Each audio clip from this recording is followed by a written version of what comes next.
My name is Sarah and I'm going to be talking about Muggle Quidditch. This comes from J.K. Rowling's book Harry Potter, in which they fly around on brooms trying to score points with a quaffle. For this intents and purposes, our quaffle is going to be this. A quaffle is used to shoot hoops, and the more hoops you get, the more points you get. This is our equivalent of bludger. Bludger, when thrown at someone in Muggle Quidditch, means that the person has to stop for 5 seconds, and if they're holding quaffle, they have to drop it. However, if someone hits someone with a bludger and is on the same team, they still have to stop for 5 seconds. So it's best to have your beaters to be prepared and be really accurate. On the board, we are showing a diagram which shows the layout of a pitch that you might have when you're playing Muggle Quidditch. The B represents beaters. Normally in a team there are 2. And the C represents chasers. There are normally 3 of them on a team. There is also 1 keeper and 1 seeker. Seeker is the person who goes after snitch. Snitch is a small ball which ends up being taken around the pitch. It is held in a sock, normally behind the runner's trousers, and while they're running they have to grab it. In a game of Muggle Quidditch, the snitch has to be caught 3 times.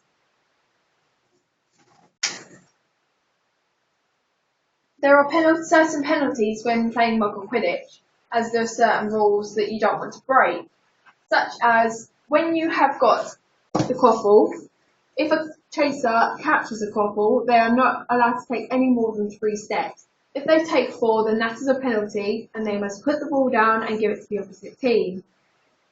If the quaffle also goes behind this line, then it is also a penalty because the chaser's not supposed to go past that line.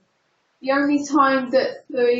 only way that a keeper can come out of it behind the line is when the quaffle is in the shooting area. This is the shooting area. The penalty shot area is normally taken across this line on either side, so to show that that's the distance that they must have to go across before they can take a proper shot. This is because when shooting with a quaffle, you're throwing it instead of kicking it, so the distance has been kind of increased in some circumstances and shrunk in others, depending on the size of your pitch. This is the goal line, which is secured by the keeper, and each of these 3 on either side represents a hoop.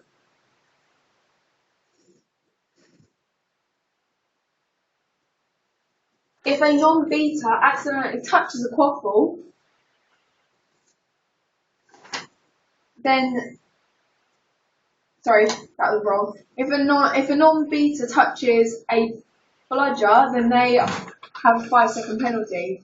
This is because that is not their job. The seeker is not allowed to touch anything that's not allowed, but they are also allowed in any part of this that they want, because they are not aiming to score anything until they catch the snitch. Snitch is worth 30 points, and the snitch can be awarded between 30 and 50 points, depending on which sort of category yours is fallen by and what your rules are.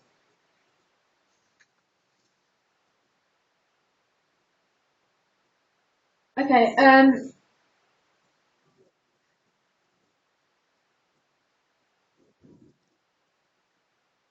there is also a one called an illegal handling of the snitch. When a non-seeker blocks, grabs, or in any other way touches the snitch, 50 points are awarded to the opposite team. This does not count as a snitch capture. This is because the fact that if a snitch is captured 3 times, that is when the game is over. All the points are calculated, and the team with the most points wins. To show a strategy that they could use is when you have you can have one chaser going this direction and one going this direction. This means that they are flanking on either side, so when they are coming towards the chasers from the other team, there's more chance that they can get it because they can funnel in and attack one person. It also helps strategy-wise to try and protect the goals because there are 3 of them. If they stay in a line constantly, there is more chance that someone can get around them. If they are moving in and out, it gives them a chance to show that what they can do. The beater's jobs are trying to attack. So this beater and this beater's job is to try and knock or try and hit the chasers on this team and vice versa. This is because it will give their chasers enough time to get the quaffle and get us into the hoops. This will award their team points. The keeper's job is to stop any quaffles from coming in. You can see how quite difficult that can be when they've got 3 hoops to manage and there's only 1 keeper. So the more chances that you can get and more people you can get across to this side, the better. You still have to make sure that you're not letting any of their chasers get into your zone, because that could lead to you losing the game.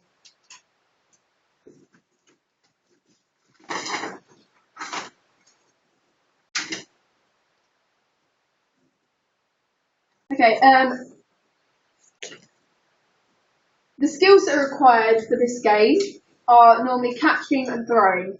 This is because, as you can see, the balls for a Quidditch game can sometimes be quite big, and when it comes to catching the quaffle, you have to make sure that when you're passing and when you're catching, you're bringing it to your chest.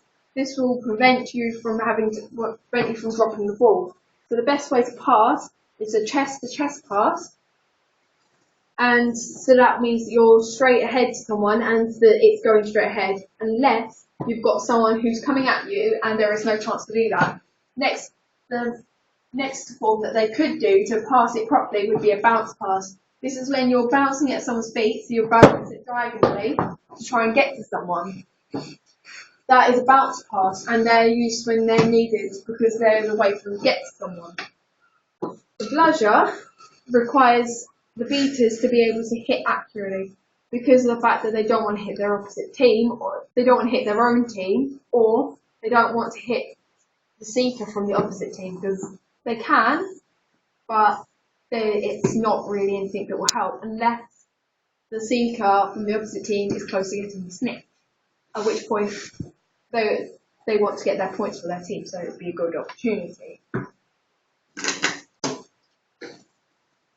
Okay, a snitch can go anywhere on the court, and they are also allowed, so the snitch can go anywhere in the zone, but they can also go off the court and stay out of it.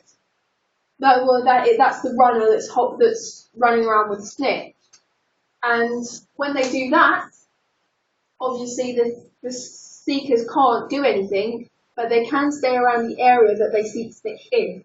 So if the snitch is here, the seekers from both teams can go towards that area and stay around it. This is so when a snitch comes back on, they can get to it. However, the circumstances are that the snitch could then walk around and come in. So the seekers have to make sure that they are aware of what's going on around them. If they don't, then there is a chance that their other team could get it instead of them.